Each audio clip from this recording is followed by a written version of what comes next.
Bom, estudando equação geral na prática, né? O que a gente tem que primeiro aqui observar? A nossa equação, né? Eu coloquei um exemplo aqui, ó, x² menos 3x mais 2 igual a 0. E embaixo aqui eu escrevi até de outra cor a equação geral, né? Então, a equação geral é ax² mais bx mais c igual a 0. O primeiro passo do nosso exercício é eu identificar quem são os termos a, b e c na minha equação do exercício, a equação dada, tá? Então, vamos lá. Quem é o termo A? O termo A é sempre quem acompanha o x². Então, se o x² está aqui, é porque ele tem uma multiplicação por 1 oculta. Isso significa que o A vale 1. O B é sempre o termo que acompanha x. Então, o termo que está aqui acompanhando x é o menos 3. O B vale menos 3. Professora, por que é o menos 3? Porque a minha equação geral é sempre mais, né? Se por acaso eu tiver um sinal de negativo aqui, indica que esse menos é do termo e não da equação. Então, o nosso termo B é menos 3. E o termo C é sempre o termo independente, aquele número que não contém a variável x, que no caso é o número 2. Então, esse é o primeiro passo do exercício, é separar quem são os termos A, B e C na minha equação. Segundo passo do exercício, calcular o delta, né, que é através da fórmula b² menos 4 vezes A vezes C. Então, agora, como eu já conheço o valor de B, de A e de C, eu tenho condição de fazer uma substituição e resolver.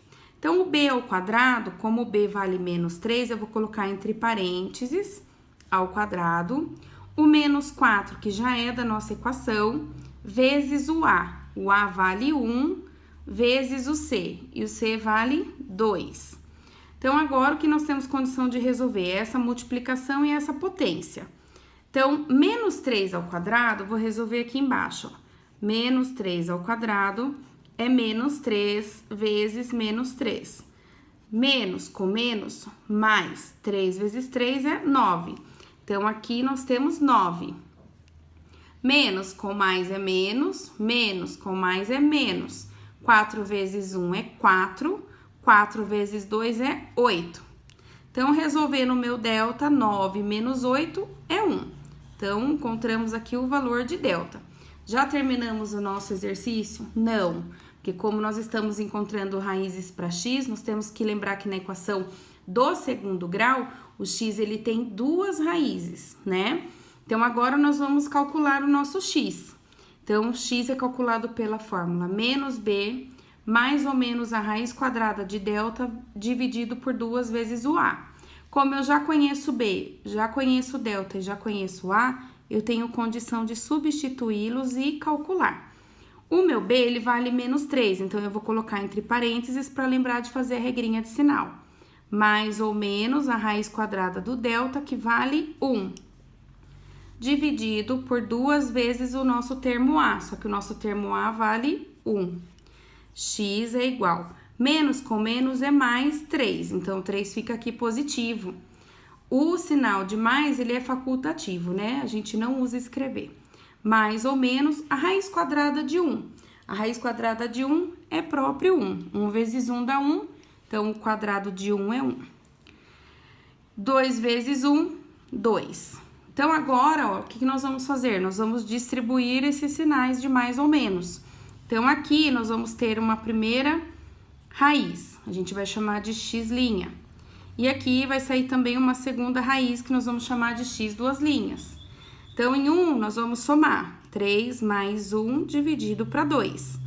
E o outro nós vamos subtrair. 3 menos 1 dividido para 2. Então, entenderam o que eu fiz aqui? Na verdade, o que eu fiz aqui é dividir esse sinal de mais ou menos. Então, um ficou positivo e o outro ficou negativo. Então, um vai somar e o outro vai subtrair, e daqui nós vamos obter as nossas duas raízes. 3 mais 1 é 4, dividido para 2 é 2. Então, essa é a nossa primeira raiz, número 2. 3 menos 1 é 2, dividido para 2 dá 1. Essa é a nossa segunda raiz. Então, o nosso conjunto solução para essa equação é o número 1 e o número 2. E aí, então, nós terminamos o nosso exercício. Então, o objetivo da equação do segundo grau é encontrar duas raízes para x. Então, ou seja, dois valores que, ao serem substituídos no lugar de x, tornem essa igualdade verdadeira.